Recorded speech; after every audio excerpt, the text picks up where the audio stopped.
બનાસકાંઠાના ખાણ ખનીજ અધિકારીની સરકારી ગાડી પર જીપીએસ લગાવવાનો મામલો ખાણ ખનીજ અધિકારીએ 16 ડિસેમ્બરના પશ્ચિમ પોલીસ મથકે ફરિયાદ નોંધાવી હતી। આ મામલાની તપાસ એલસીબીને સોંપાયા બાદ 3 આરોપીઓને ઝડપી પાડવામાં આવ્યા હતા, જે ત્રણેયને પાલનપુર કોર્ટમાં રજૂ કરતા 3 દિવસના રિમાન્ડ મંજૂર કરવામાં આવ્યા છે। વોટ્સએપ ગ્રુપ દ્વારા જાસૂસી અને જીપીએસ પ્રકરણમાં અનેક ખુલાસા બહાર આવે તેવી શક્યતાઓ સેવાઈ રહી છે।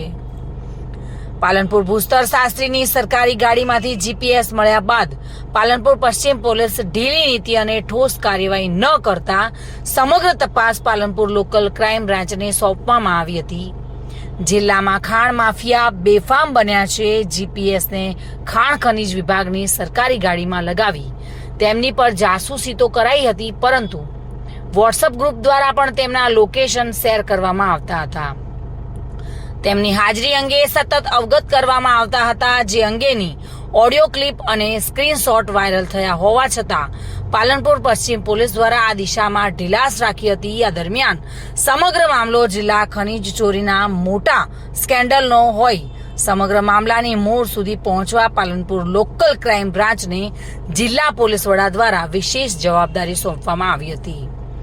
LCB PSI એમ.કે. ઝાલાને જવાબદારી સોંપતા પીએસઆઈ અને તેમની ટીમ દ્વારા 3 જેટલા ઈસમોની ગણતરીના કલાકોમાં જ અટકાયત કરી હતી, જે બાદ એલસીબી દ્વારા 3 ઈસમોને કોર્ટમાં રજૂ કરવામાં આવ્યા હતા। નામદાર કોર્ટે 3 ઈસમોને 3 દિવસના રિમાન્ડ મંજૂર કર્યા છે। પાલનપુર પશ્ચિમ પોલીસની આ ઢીલાસના કારણે આરોપીઓ પોલીસ પકડથી દૂર રહ્યા હતા।